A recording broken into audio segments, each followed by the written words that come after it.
Selamat datang di channel Seram Oi. Kali ini saya akan menceritakan cerita yang berjudul Kesalahan Besar Mengusik Usahanya Kakek Penjual Tempe ini yang ternyata seorang kakek sakti, jin kiriman pun hancur di tangannya. Dan ini dia selengkapnya. Di sebuah desa kecil di lereng perbukitan, hidup seorang kakek tua bernama Ki Wargamiharja.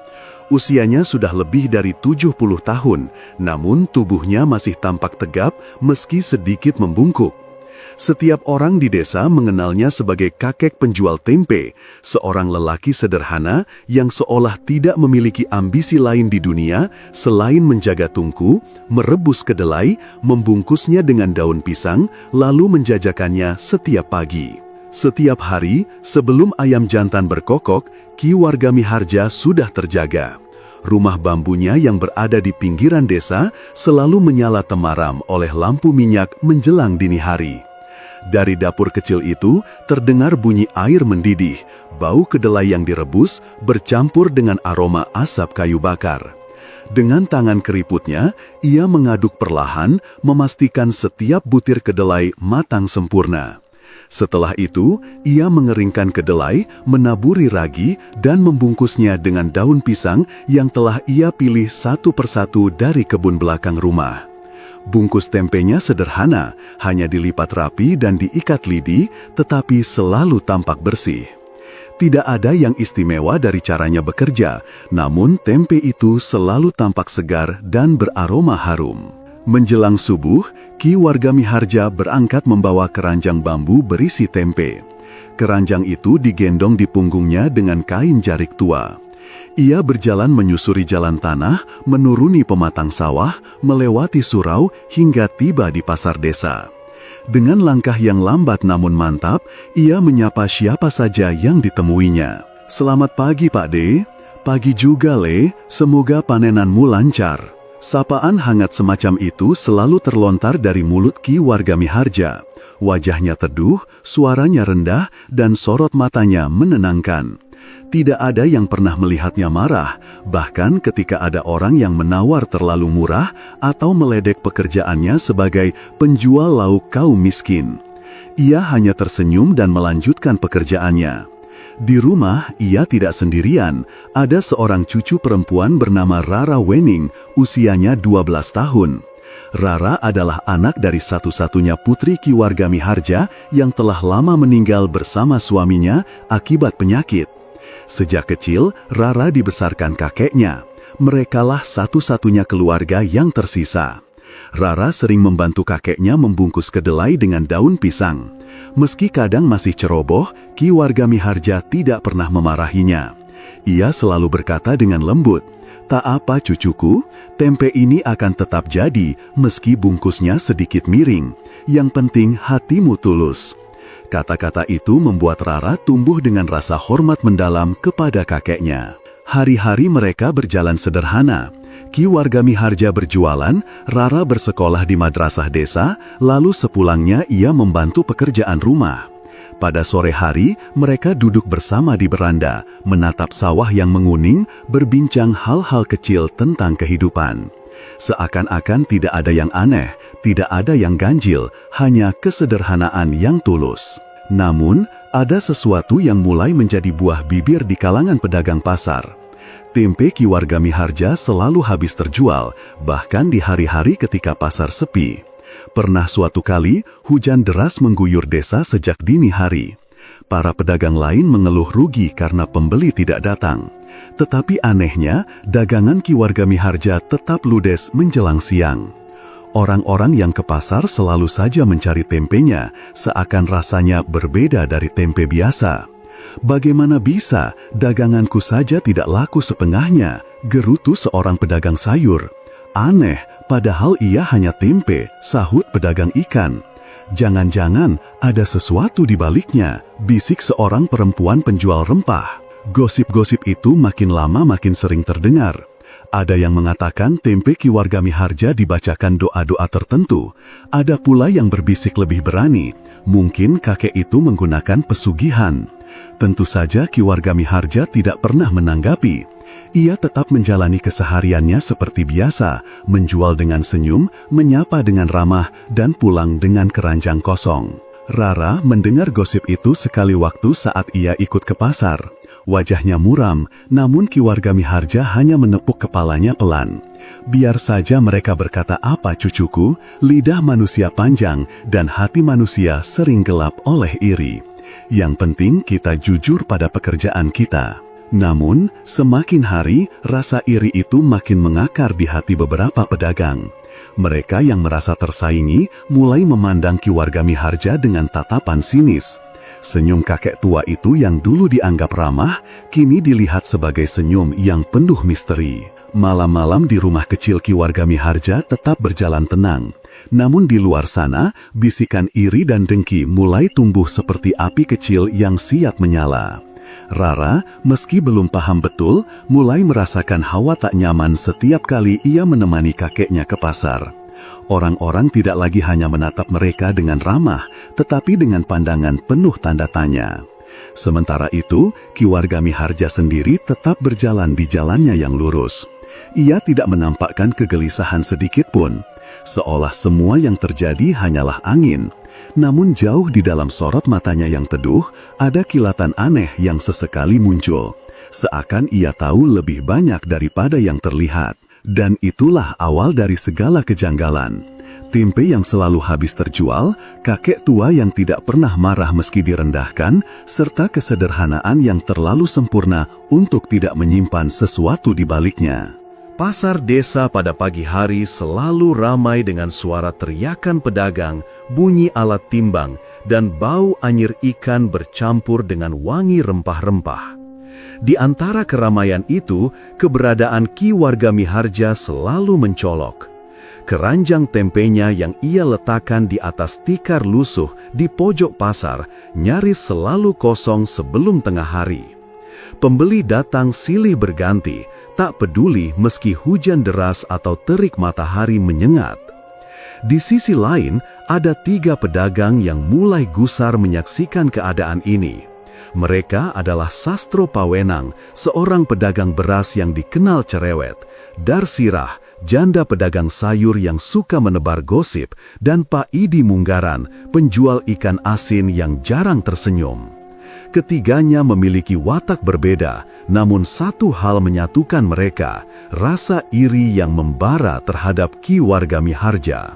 Suatu pagi, saat pembeli berdesakan di lapak tempe Ki Warga Miharja, Sastro Pawenang menggerutu sambil melipat tangan di dada.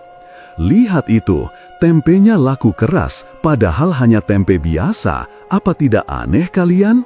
Darsirah yang duduk di bangku kayu lapaknya ikut menimpali. Bukan hanya aneh Sastro, itu jelas tidak wajar. Aku dengar orang-orang bilang tempenya diberi isi, entah doa, entah pesugihan. Pak Idi Munggaran mengangkat alisnya. Ia jarang bicara, tapi sekali berkata, nadanya selalu dingin. Pesugihan, kalau benar pantas saja. Tidak ada orang setua itu bisa berjualan tanpa rugi sedikit pun. Sudah berbulan-bulan, tempenya selalu habis. Aku saja kadang dagangan menumpuk sampai busuk. Ucapan Pak Idi mengangguk cepat. Betul, kalau begini kita akan kalah terus. Pembeli lebih memilih tempe Ki Warga Miharja daripada dagangan kita. Kalau dibiarkan, lama-lama pasar ini jadi miliknya seorang. Darsirah menyipitkan mata, memandang keranjang tempe Ki Warga Miharja yang makin kosong. Kalau memang ada isi di baliknya, kita harus mencari cara menyingkirkannya. 3 kepala itu lalu saling berbisik di tengah hiruk-pikuk pasar. Mereka sepakat jalan biasa tidak akan cukup. Jika benar Ki Warga Miharja menggunakan ilmu goib, maka mereka pun harus melawan dengan cara serupa. Nama seorang dukun hitam pun terucap dari bibir Sastro Pawenang, Ki Jaladra.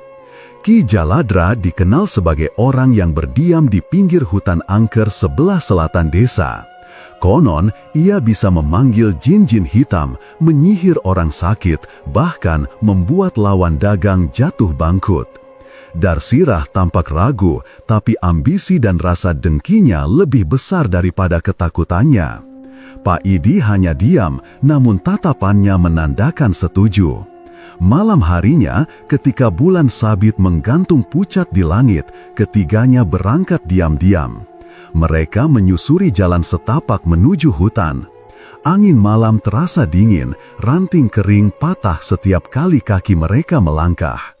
Sesampainya di sebuah kuburan tua yang dikelilingi pepohonan beringin, mereka mendapati Ki Jaladra sudah menunggu. Sosoknya kurus tinggi, rambutnya awut-awutan, matanya cekung berkilat merah saat terkena pantulan api obor. Ia mengenakan jubah hitam lusuh, di tangannya tergenggam sebuah tongkat kayu yang ujungnya berukir kepala ular. Bau dupa dan anyir darah bercampur memenuhi udara sekitar. "Ah, jadi kalian yang datang padaku." Suara Ki Jaladra berat dan parau. "Aku sudah tahu tujuan kalian. Kalian ingin menyingkirkan Ki Wargamiharja, bukan?" Sastro Pawenang menelan ludah, namun mengangguk mantap. "Benar Ki, kami kalah dagang terus, tempenya selalu habis, seakan ada gaib yang membantunya." Ki Jaladra tertawa serak, menampakkan giginya yang menghitam. "Kalau begitu, kalian datang ke orang yang tepat, tapi ingat, tidak ada yang gratis di dunia ini. Untuk menjatuhkan orang yang dijaga goib, harus dibayar dengan goib pula." Darsirah maju selangkah, suaranya bergetar. "Apa yang harus kami lakukan, Ki?" Ki Jaladra menancapkan tongkatnya ke tanah. Dari balik kain hitamnya, ia mengeluarkan seekor ayam cemani, hitam legam dari paruh hingga kakinya. Matanya merah menyala seperti bara api. Ki Jaladra menarik pisau kecil berkarat. Dengan sekali tebas, leher ayam cemani itu terbelah. Darah hitam pekat menetes ke tanah kuburan, merembes cepat seperti diserap bumi. Ki Jaladra segera duduk bersila, merapal mantra dengan suara lirih namun dalam. Kata-katanya terdengar asing, bercampur dengan desisan ular, membuat bulu kuduk ketiga pedagang itu berdiri. Api obor berkedip-kedip, lalu membesar sendiri. Dari tanah yang basah oleh darah ayam, asap hitam perlahan muncul, berputar seperti pusaran. Bau busuk menyengat hingga membuat Darsirah hampir muntah. Dalam asap itu, samar terlihat sosok tinggi, dengan tangan panjang, matanya menyala, mulutnya bergigi tajam. Sastro Pawenang terhuyung ke belakang. "Astaga, apa itu?" Ki Jaladra tertawa. "Itulah jin kiriman yang akan menghancurkan Ki Wargamiharja. Dalam 7 malam, ia dan dagangannya akan porak-poranda, usahanya akan runtuh, dan kalian akan kembali berkuasa di pasar." Pak Idi Munggaran menatap tajam asap berwujud itu. Ada rasa puas yang aneh di wajahnya. Darsirah mencoba menguatkan hati, meski tubuhnya gemetar. Ki Jaladra melanjutkan mantranya, meniupkan asap dupa ke arah pusaran. Sosok gaib itu makin jelas, melolong dengan suara menyerupai ribuan serigala. Langit malam mendadak mendung, meski bulan sabit masih terlihat samar. "Pulanglah kalian sekarang," perintah Ki Jaladra. "Jangan takut, jin ini akan bekerja untuk kalian. Dalam 7 malam, nama Ki Wargamiharja hanya tinggal kenangan." Dengan langkah gugup, ketiga pedagang itu meninggalkan kuburan. Mereka tidak berani saling bicara hingga tiba di jalan desa. Hanya suara kaki dan desah nafas mereka yang terdengar.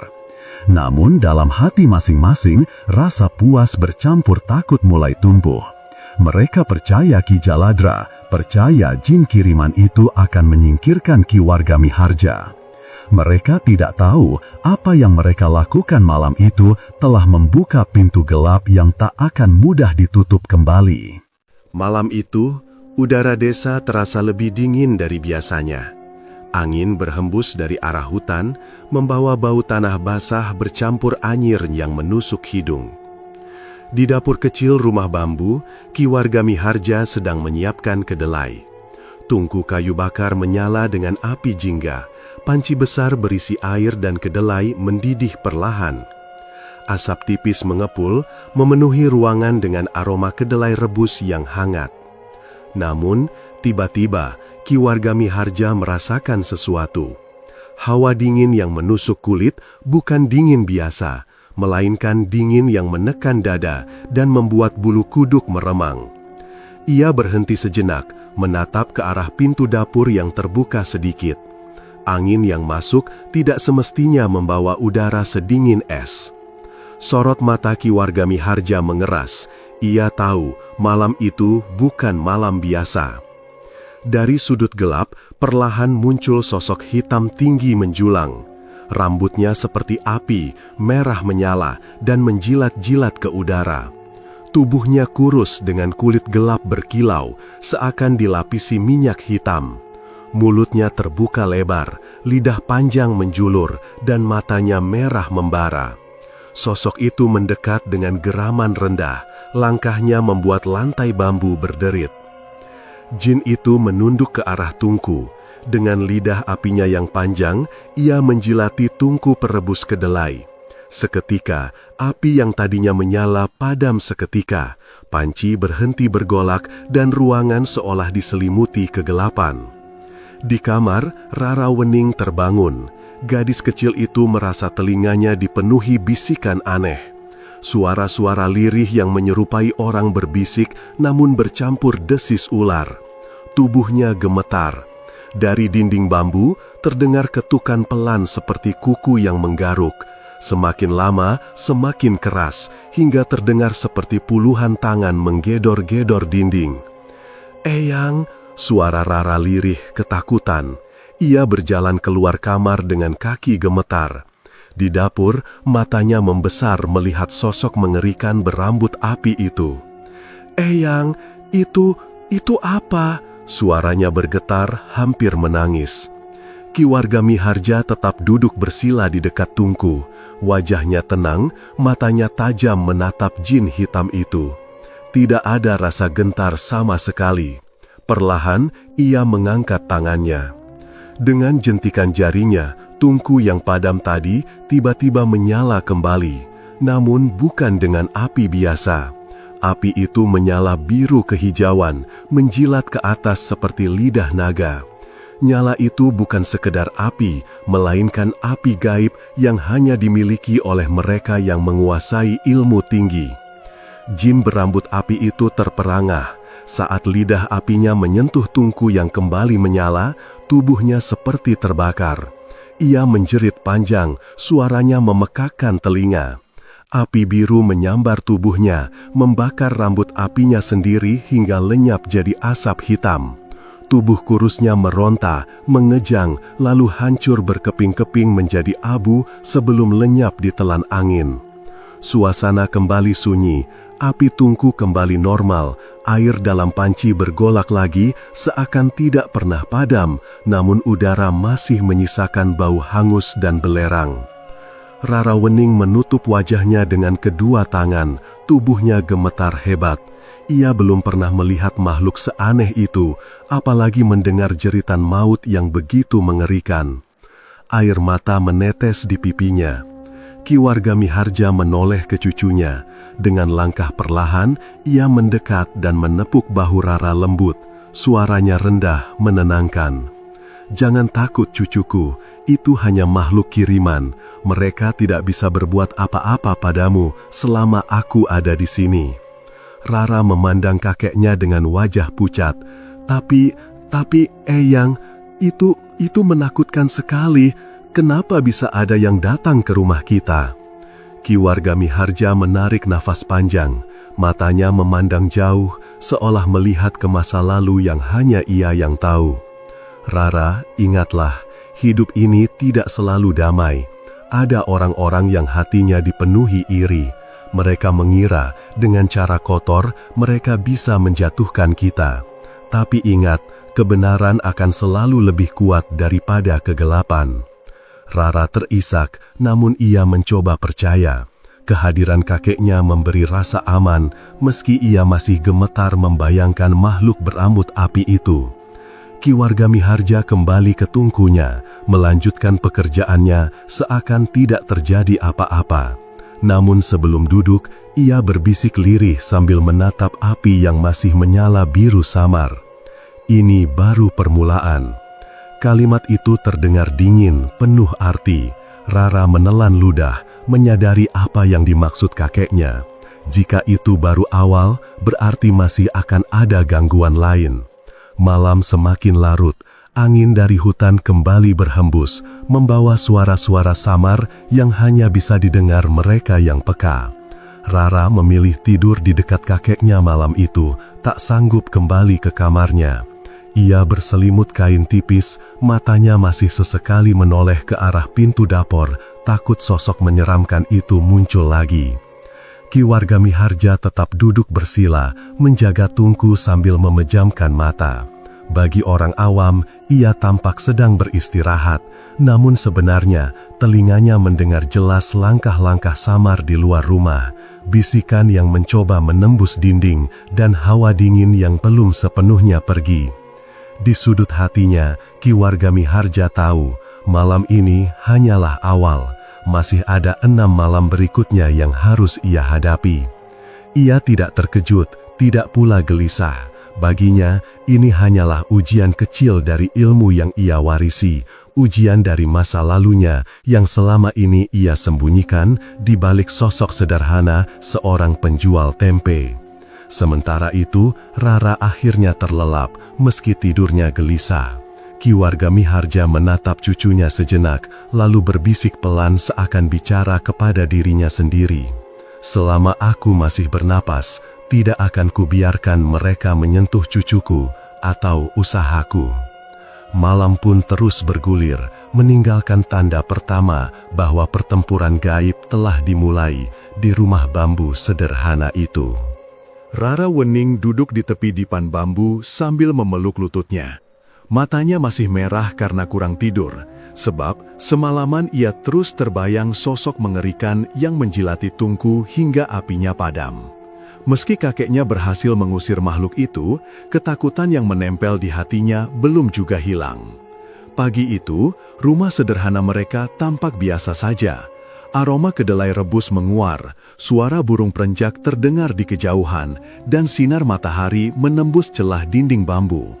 Namun bagi Rara, semua itu tak cukup untuk mengusir rasa penasaran yang semakin menekan dadanya. Ia menatap kakeknya yang sedang membungkus tempe dengan tenang, seolah-olah kejadian semalam hanyalah angin lalu. "Kakek," suara Rara pelan, hampir bergetar. "Sebenarnya kakek ini siapa?" Ki Warga Miharja berhenti sejenak, menatap cucunya dengan sorot mata teduh namun menyimpan kedalaman yang sulit dijelaskan. Tangannya yang keriput tetap cekatan melipat daun pisang, tapi wajahnya menunjukkan keraguan. "Apa maksudmu, Nduk?" tanyanya lembut. Rara menggigit bibir, lalu memberanikan diri. "Semalam, aku lihat sendiri, kakek hanya menjentikan jari, lalu api Tungku kembali menyala. Jin itu terbakar sampai lenyap. Itu bukan hal biasa. Kakek bukan hanya penjual tempe biasa, kan?" Pertanyaan itu membuat Ki Warga Miharja terdiam. Angin yang masuk lewat celah jendela seakan membawa hawa dingin. Burung-burung di luar tiba-tiba sunyi, seolah alam pun menunggu jawaban dari bibir tua itu. Akhirnya, ia menarik nafas panjang. "Baiklah Rara, kau sudah cukup besar untuk tahu. Tapi janji, apapun yang kakek ceritakan jangan pernah kau sebar ke siapapun. Dunia ini tak sesederhana yang kau lihat." Rara mengangguk cepat. "Aku janji, kek." Ki Warga Miharja meletakkan bungkusan tempe terakhir, lalu duduk di samping cucunya. Matanya menatap jauh ke arah Tungku yang masih mengepulkan asap. Perlahan ia mulai bercerita, suaranya rendah namun jelas. "Dulu, sebelum menikah dengan nenekmu, kakek pernah menjadi murid seorang begawan sakti bernama Panggih Jati. Beliau bukan sembarang orang, Rara. Seluruh desa di lembah dan pegunungan mengenalnya sebagai penjaga keseimbangan. Ilmu yang diajarkan bukan sekedar untuk berkelahi, melainkan untuk menjaga harmoni antara manusia dengan jagat gaib." Rara membelalak. Ia tak pernah mendengar nama itu sebelumnya, tapi cara kakeknya menyebutnya penuh hormat, seolah nama itu memiliki bobot berat. Begawan Panggih Jati memilih murid dengan sangat ketat. Hanya mereka yang benar-benar ikhlas, tanpa niat tamak yang boleh belajar. Kakek termasuk salah satunya, lanjutnya. Bertahun-tahun kakek berguru, menghafal mantra-mantra kuno, belajar membaca tanda alam, bahkan mengenali bahasa gaib yang dipakai makhluk tak kasat mata. Rara terperangah, setengah tak percaya. Ia hanya bisa menggenggam ujung kain jariknya agar tak gemetar. Tapi, setelah kakek menikah dengan nenekmu dan kau lahir, kakek merasa dunia klinik bukan lagi jalan yang tepat. Terlalu banyak godaan kesombongan dan pertaruhan jiwa. Kakek memilih mundur, meninggalkan semua itu, dan hidup sederhana sebagai penjual tempe. Tempe Rara, makanan rakyat. Dengan itu, kakek bisa tetap bermanfaat tanpa harus menyingkapkan rahasia lama. Rara menunduk, hatinya berkecamuk. Ia merasa terkejut, tapi di sisi lain juga bangga. Selama ini, ia mengira kakeknya hanya seorang kakek renta yang hidup sederhana. Padahal di balik itu, tersimpan sejarah panjang seorang murid sakti. Lalu, kalau kakek sudah berhenti, kenapa masih bisa mengusir jin itu semalam? Tanyanya dengan suara lirih. Ki Wargamiharja tersenyum samar. Ilmu yang sudah melekat di darah tak akan bisa hilang, Duk. Bedanya, kakek memilih tak menggunakannya, kecuali saat terpaksa. Dan semalam, itu baru permulaan. Ada orang-orang yang ingin menjatuhkan usaha kakek dengan jalan kotor. Rara tercekat. Siapa, Kek? Ki Wargamiharja menggeleng pelan. Belum saatnya kau tahu. Yang penting jangan takut. Ingatlah, bukan kekuatan yang membuat seseorang menang, tapi hati yang teguh dan niat yang lurus. Rara mengangguk, meski hatinya masih diliputi was-was. Setidaknya kini ia tahu bahwa kakeknya bukanlah orang sembarangan. Ada rasa aman tumbuh dalam dirinya, walau bayangan jin semalam masih sesekali menari di kepalanya. Malamnya, sebelum tidur, Rara sempat menatap wajah kakeknya yang berdoa di sudut rumah. Mantra-mantra kuno meluncur dari bibir Ki Wargamiharja, tak seperti doa biasa yang ia dengar di surau. Suaranya dalam, bergema lirih, seolah memanggil sesuatu dari balik lapisan dunia. Rara merinding, tapi ia tak bisa berpaling. Di kejauhan, di desa sebelah, suasana berbeda tengah terjadi. Ki Jaladra, sang dukun hitam yang telah menerima pesanan Sastro Pawenang dan kawan-kawan, tengah duduk di dalam lingkaran tanah yang dilukis simbol-simbol gaib. Lilin-lilin hitam menyala, asap kemenyan mengepul pekat, dan di hadapannya tergeletak seekor kambing hitam yang darahnya ditampung di kendi tanah liat. Matanya melotot, suaranya bergetar mengucap mantra-mantra tua. Di udara, bayangan hitam mulai terbentuk, jauh lebih besar daripada jin pertama yang dikirim. Ki Jaladra menyeringai, "Wargamiharja, kau boleh sakti, tapi aku akan mengirimkan sesuatu yang tak bisa kau hadapi dengan mudah." Dan di saat Rara mulai merasa tenang di rumah kecilnya, gelombang kegelapan yang lebih besar sebenarnya sudah siap menyapu mereka. Malam kedua datang dengan hawa yang jauh lebih berat. Udara di sekitar rumah bambu itu seolah mengandung kabut tipis yang tak kunjung hilang, meski langit di luar cerah tanpa mendung. Rara Wening duduk gelisah di pojok kamar, menggenggam selimut lusuh yang menutup tubuhnya. Ki Wargamiharja tampak tenang di ruang tengah, duduk bersila di dekat tungku yang apinya menyala redup. "Jangan takut, Rara," ucapnya lirih. "Apapun yang datang malam ini, ingatlah bahwa mereka hanya bayangan. Bayangan tak akan bisa melukai jika hati kita kuat." Namun tak lama setelah ucapan itu, terdengar suara lirih, nyaring dan menusuk.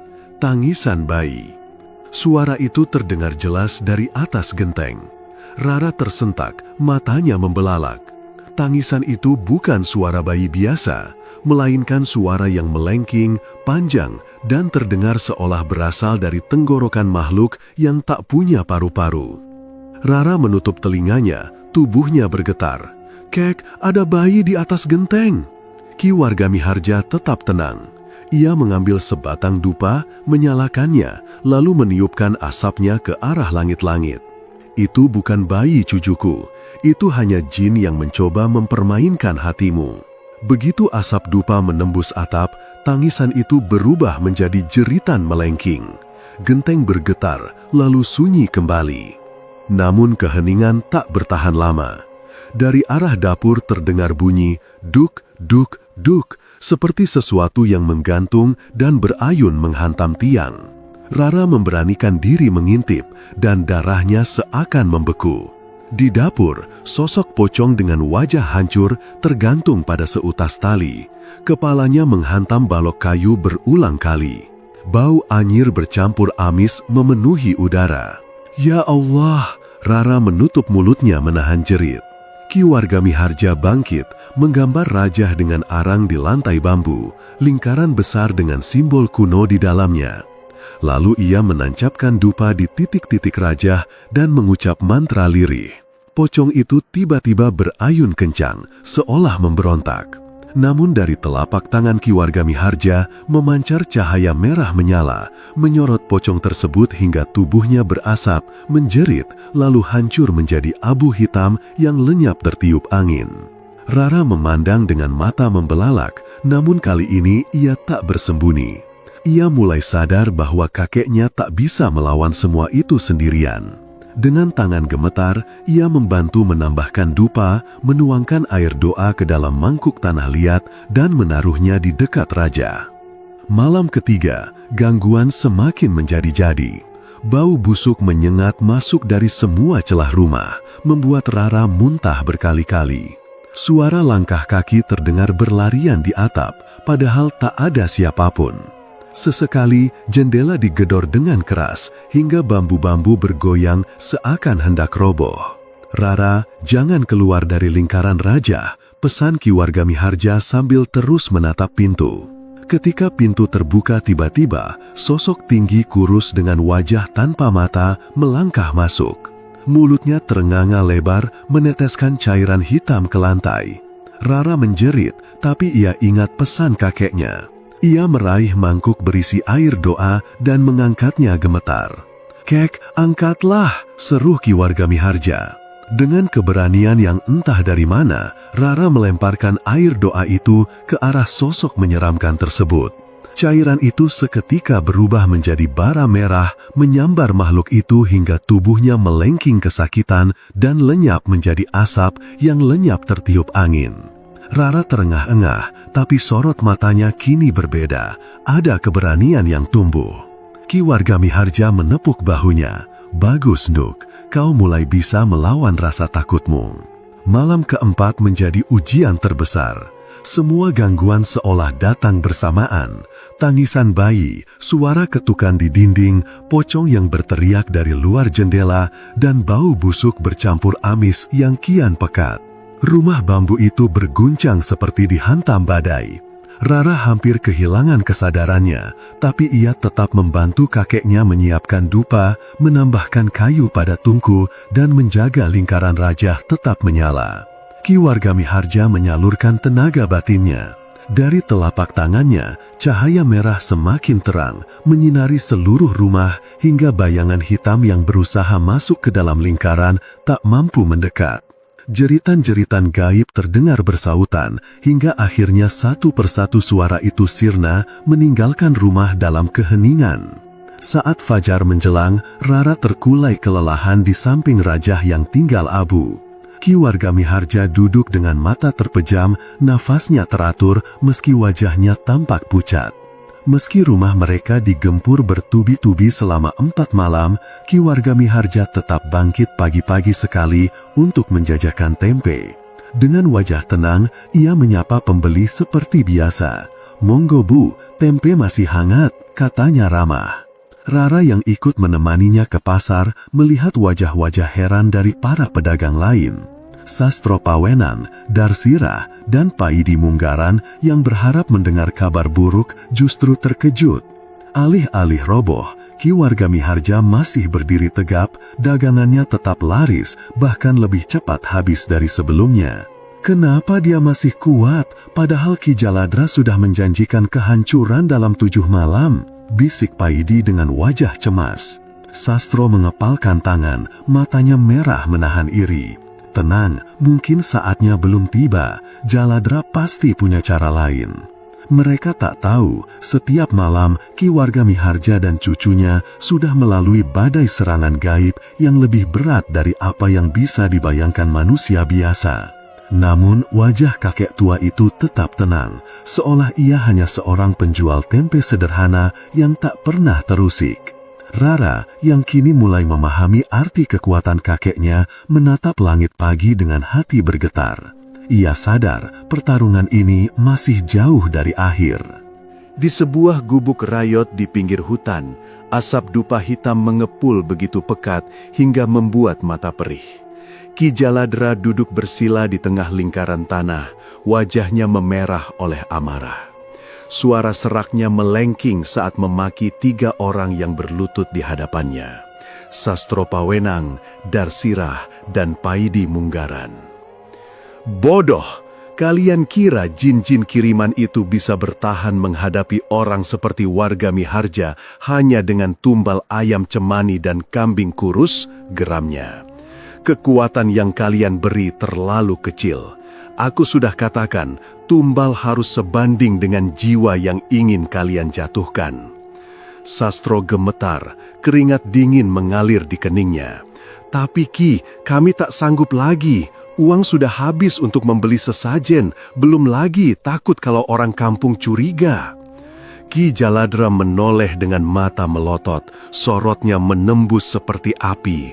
Kalau begitu, jangan harap usahamu akan hidup. Kau ingin mundur sekarang, Sastro? Sastro menunduk, tubuhnya bergetar hebat. Saya hanya pedagang kecil, Ki. Saya tak sanggup menanggung dosa sebesar ini. Namun sebelum Ki Jaladra menjawab, Darsirah, si pedagang sayur yang mulutnya tajam, menyela dengan nada penuh dendam. Jangan jadi pengecut, Sastro. Kita sudah terlalu jauh. Warga Miharja itu harus jatuh. Kalau tidak, dagangan kita akan mati selamanya. Paidi menimpali dengan suara berbisik namun penuh kebencian. Benar, Bu Darsirah. Setiap hari tempenya habis, sementara aku harus pulang dengan dagangan menumpuk. Orang itu bukan manusia biasa, Ki. Bantu kami hancurkan dia. Kami siap memberikan apapun yang dibutuhkan. Ki Jaladra menyeringai, giginya hitam penuh bekas sirih. Itu baru murid yang patuh. Kalau kalian ingin hasil, kalian harus berani. Tumbal yang kalian berikan kemarin hanya membuka jalan, tapi untuk benar-benar merobohkan Warga Miharja harus ada yang lebih. Ia berhenti, menatap tajam ketiganya satu persatu. Darah manusia. Sastro langsung mendongak dengan wajah pucat. Tidak, itu sudah kelewatan, Ki. Tapi Darsirah hanya terdiam dengan wajah kaku, sementara Paidi menunduk, giginya bergemeletuk. Mereka bertiga tahu jalan yang mereka tempuh sudah gelap, tak mudah untuk kembali. Kalau kalian tak sanggup, aku sendiri yang akan turun tangan, ujar Ki Jaladra sambil berdiri. Tubuh tuanya yang kurus tampak dibungkus kain hitam, tapi aura dingin menyebar ke seluruh ruangan. Ia menancapkan tongkat kayu hitam ke tanah. Dari dalam lingkaran ritual, bayangan-bayangan hitam bergejolak, lalu muncullah jin-jin berwujud menyeramkan.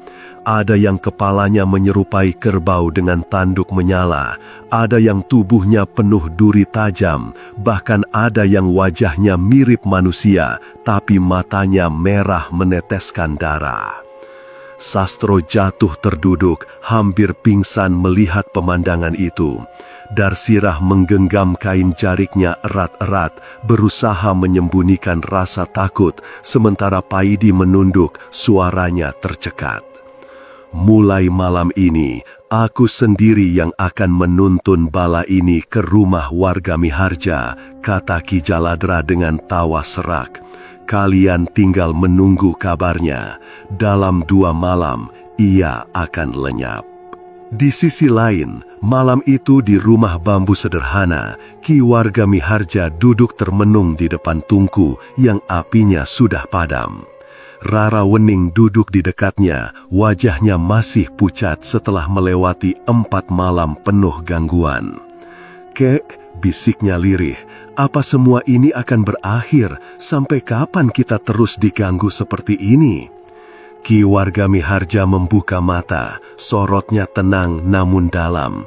"Rara, ingatlah, apapun yang datang, semua punya asal, dan aku sudah tahu siapa yang jadi dalangnya." Rara menelan ludah, matanya membelalak. "Siapa, Kek?" Kakeknya tersenyum tipis meski wajahnya menyiratkan kelelahan. "Ada pedagang yang iri, mereka mendatangi seorang dukun hitam, Ki Jaladra namanya. Dia yang mengirimkan cincin itu ke rumah kita. Tapi ia menatap cucunya lekat-lekat. Mereka hanya bisa mengusik, tidak bisa merobohkan selama hati kita teguh." Rara terdiam, rasanya sulit dipercaya orang-orang yang tiap hari berpapasan di pasar bisa tega melakukan itu. Tapi melihat ketenangan kakeknya, ia tahu bahwa kebenaran itu memang pahit. Ki Warga Miharja kemudian mengusap kepala cucunya. Besok malam, mereka tak lagi bersembunyi di balik bayangan. Mereka akan datang sendiri, membawa semua yang mereka punya. Kau harus siap menyaksikan, Rara, sebab saat itulah semua rahasia akan tersingkap. Rara tercekat. Aku harus ikut melihat." "Ya," jawab sang kakek mantap, "kau harus tahu apa artinya melawan kegelapan dengan hati yang bersih. Jangan lari, jangan gentar. Esok malam adalah malam keputusan." Rara mengangguk meski jantungnya berdegup kencang. Ia mencoba menelan rasa takutnya karena kini ia tahu pertarungan bukan hanya soal kakeknya melawan jin, tapi juga tentang dirinya yang harus belajar menghadapi kebenaran pahit. Iri hati bisa menjerumuskan orang hingga tega menggadaikan jiwa. Di pasar, keesokan harinya, orang-orang masih melihat Ki Warga Miharja berjualan seperti biasa. Wajahnya tetap ramah, senyumnya tulus, seakan tak ada badai yang menerpa di balik rumah bambu itu. Tempe-tempenya kembali habis diborong pembeli. Namun dari kejauhan, Sastro, Darsirah, dan Paidi hanya bisa memandang dengan hati campur aduk. Sastro semakin yakin untuk mundur, wajahnya pucat pasi. "Aku tak bisa lagi, jalannya sudah terlalu jauh, aku menyesal." Namun Darsirah mendesis, matanya penuh kebencian. "Menyesal? Terlambat, Sastro. Ki Jaladra sudah turun tangan, tak ada jalan kembali."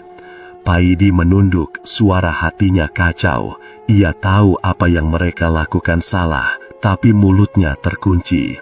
Bayangan wajah Ki Jaladra bersama jin-jin yang menyeramkan terus menghantui pikirannya.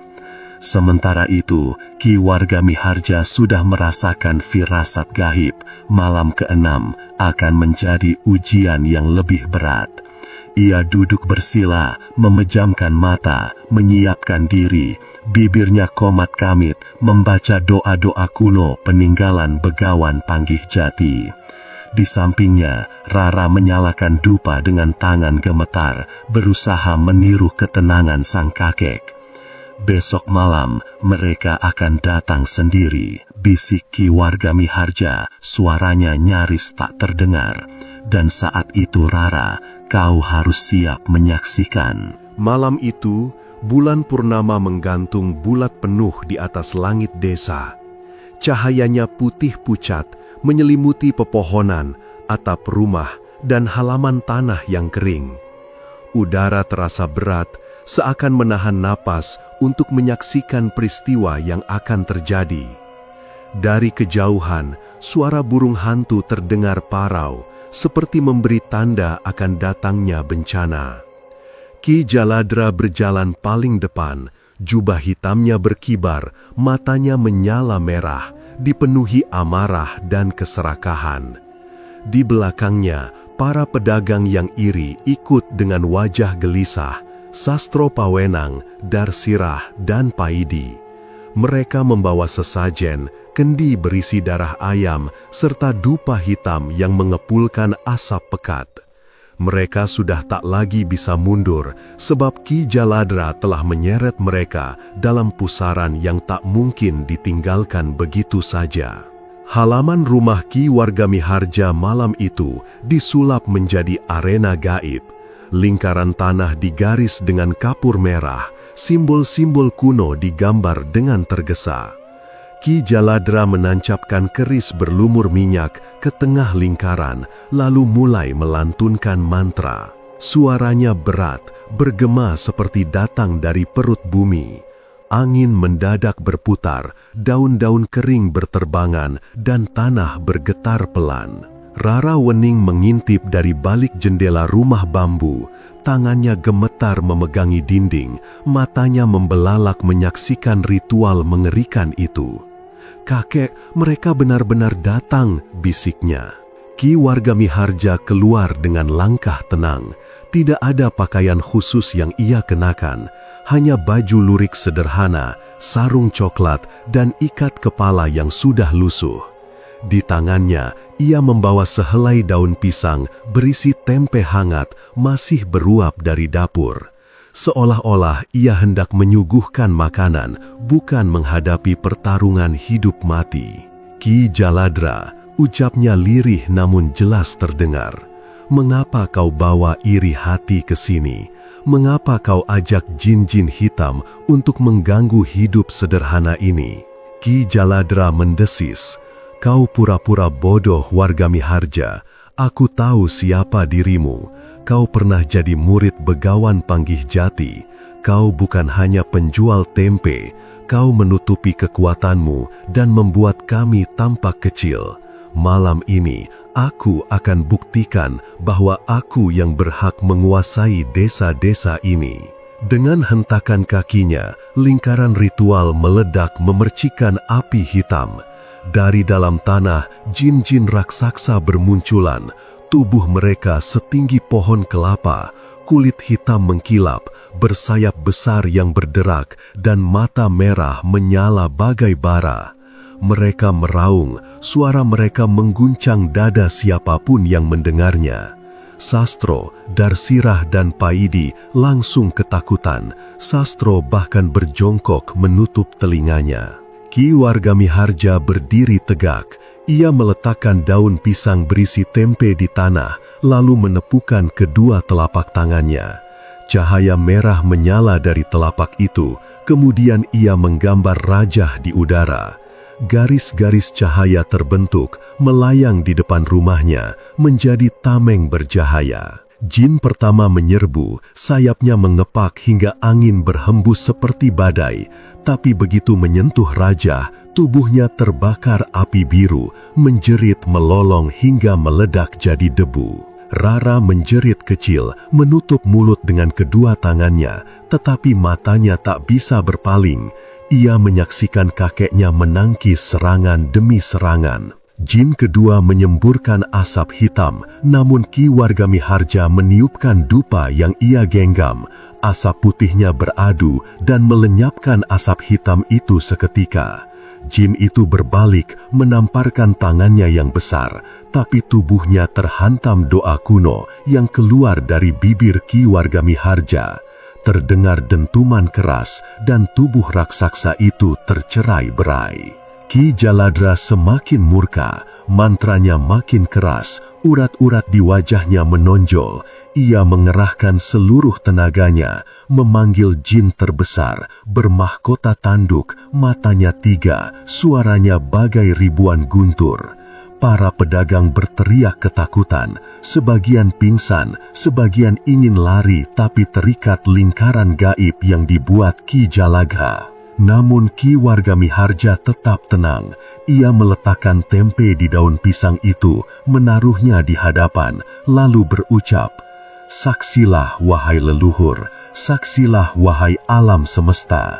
Kebaikan sederhana lebih kuat dari keserakahan." Ia menepuk tempe itu dengan telapak tangannya. Ajaib, Tempe itu memancarkan cahaya emas yang membesar menjadi pusaran cahaya yang menelan jin bertanduk 3 itu. Jeritannya menggelegar lalu hilang ditelan pusaran. Ki Jaladra terhuyung. Ia mencoba melanjutkan mantranya, tapi tiba-tiba api biru yang tadi menghancurkan jin-jin berbalik menyerang dirinya. Api itu melilit tubuhnya, membakar jubah hitamnya, merambat ke kulitnya. Ki Jaladra menjerit, tubuhnya mengepulkan asap, lalu terbakar habis hingga tinggal abu. Sastro, Darsirah dan Payidi jatuh tersungkur. Wajah mereka pucat pasi, tubuh gemetar tak terkontrol. Mereka tak sanggup lagi menatap Ki Wargamiharja. Dengan langkah sempoyongan, mereka lari terbirit-birit meninggalkan halaman itu, meninggalkan semua sesajen, dupa, dan kendi darah yang kini membeku. Rara keluar dari rumah, berlari kecil mendekati kakeknya. "Kakek, semuanya sudah berakhir?" tanyanya dengan suara bergetar. Ki Wargamiharja menghela napas panjang, lalu mengelus kepala cucunya. "Ya cucuku, malam ini hanya sebuah ujian. Mereka datang dengan iri hati, dan iri hati selalu membakar dirinya sendiri." Ia lalu kembali memungut daun pisang yang kini kosong, menatap ke arah dapur. "Ayo, kita lanjutkan. Masih ada tempe yang harus dibuat. Esok pagi, orang-orang akan menunggu di pasar." Rara menatapnya, kini dengan rasa hormat bercampur kagum. Ia tahu kakeknya bukan sekedar penjual tempe, ia adalah penjaga keseimbangan gaib terakhir, pelindung desa dari kegelapan yang rakus. Malam itu berakhir dengan ketenangan baru. Api tungku kembali menyala hangat, aroma kedelai rebus memenuhi udara. Bulan purnama masih menggantung, tetapi kini sinarnya terasa lebih damai. Dan di sudut desa, orang-orang yang melihat kejadian itu hanya bisa berbisik lirih. Ki Wargamiharja, penjaga tempe, sekaligus penjaga dunia gaib.